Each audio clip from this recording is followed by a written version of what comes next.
নমস্কার বন্ধুরা, আজকে দেখাবো বাসন্তী পোলাও। বাসন্তী পোলাওর জন্য লাগছে আমি 500 গ্রাম চাল নিয়ে নিয়েছি, আর এইখানে আছে গোটা গরম মশলা, লাগছে আদা বাটা, আর এইখানে কিশমিশ আর কাজু বাদাম আগে থেকে ভিজিয়ে রেখেছে। এখানে আছে চিনি, আর লাগছে গোটা তেজপাতা, গরম মশলা, আর এখানে কাঁচা লঙ্কা বাটা আর ঘি। আমি আগে থেকে চালটা মাখিয়ে নেব তেল আর হলুদ দিয়ে।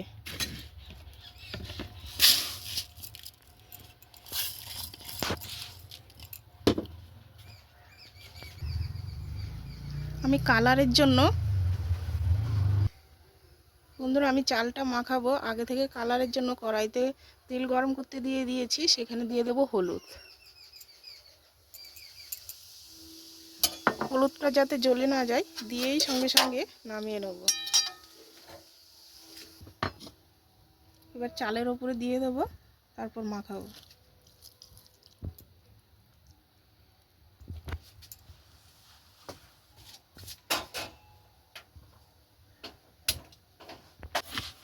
বন্ধুরা ভালো করে মাখিয়ে নেব। কালারটা কত সুন্দর ফুটবে, দেখো কি সুন্দর লাগছে এবার। আর এমনি যদি মাখাই শুধু হলুদ, এরকম কালার আসবে না।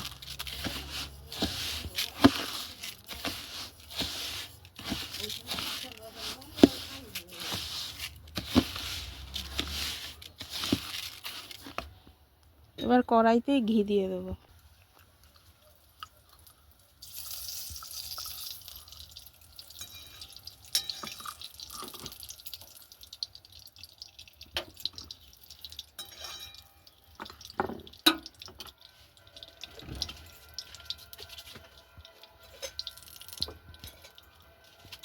এবার দিয়ে দেবো গোটা গরম মশলা,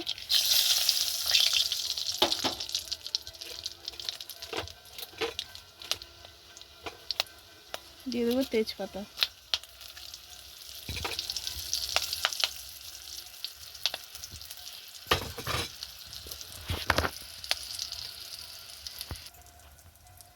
এবার দেবো কাজু আর কিশমিশ।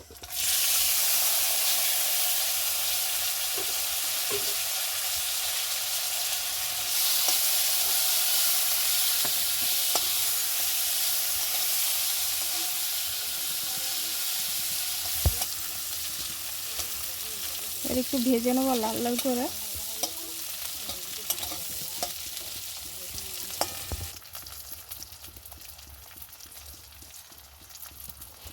এবার দিয়ে দেবো আদা বাটা,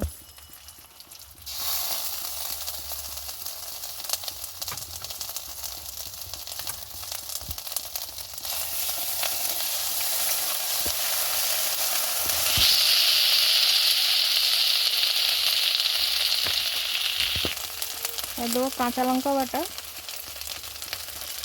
তোমরা চাইলে নাও দিতে পারো, কাঁচা লঙ্কা বাটা দিলে একটু ঝাল ঝাল হবে, খেতেও টেস্ট লাগবে।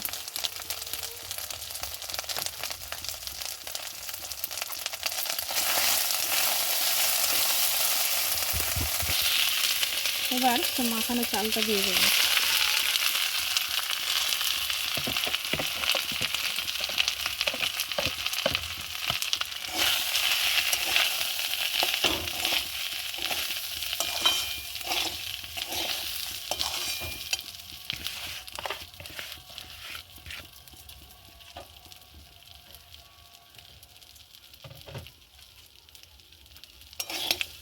ভালো করে একটু লাল লাল করে ভেজে নেব।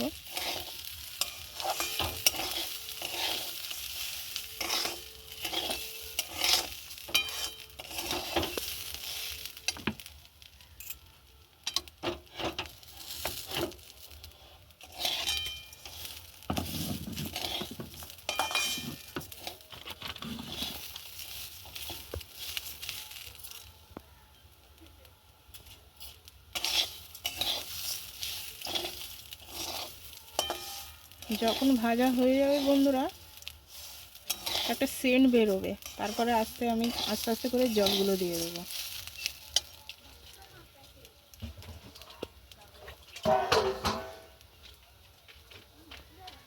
বন্ধুরা জলের পরিমাণটা কিন্তু ঠিক রাখতে হবে। আমি এই বাটির মাপে 1 বাটি চাল দিয়েছিলাম, এই বাটির মাপেরই 2 বাটি জল দিয়ে দেবো।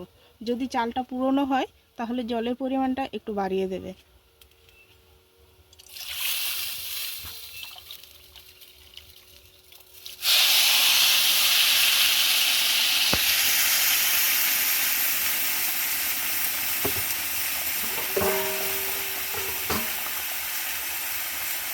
আমি এক বাটি প্রথমে দিয়ে দিয়েছি, আরেক বাটি দিচ্ছি।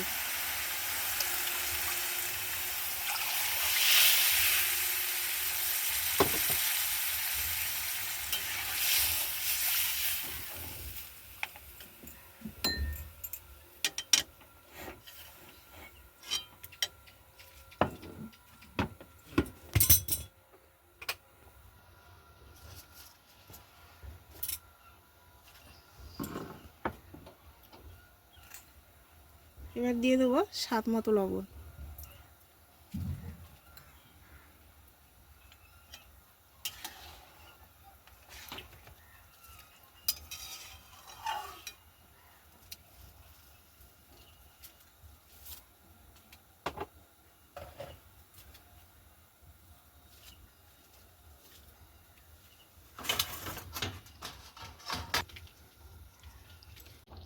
বন্ধুরা, যখন ফুটে উঠবে তখন ঢাকিয়ে দেবো আর ওভেনটাকে একদম ছোট করে দেবো।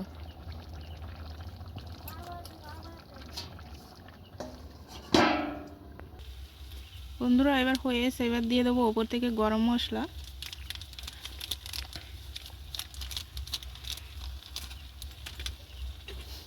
আর দেবো চিনি। চিনির পরিমাণটা তোমাদের পছন্দ মতো। তোমরা যদি মিষ্টি বেশি চাও তাহলে বেশি দিতে পারো, কম চাইলে কম দিতে পারো।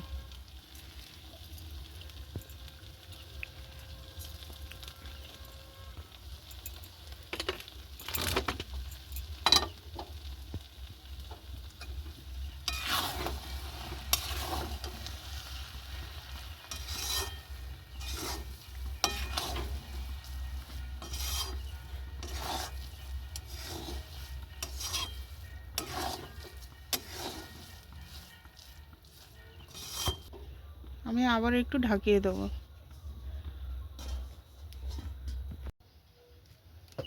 বন্ধুরা, এই যে বাসন্তী পোলাও দেখো একদম ঝরঝরে। তোমরাও বাড়িতে এরকম করে দেখবে এবং খেয়ে দেখবে কেমন হয়েছে, কমেন্টে জানাবে। সবাইকে টাটা, বাই বাই।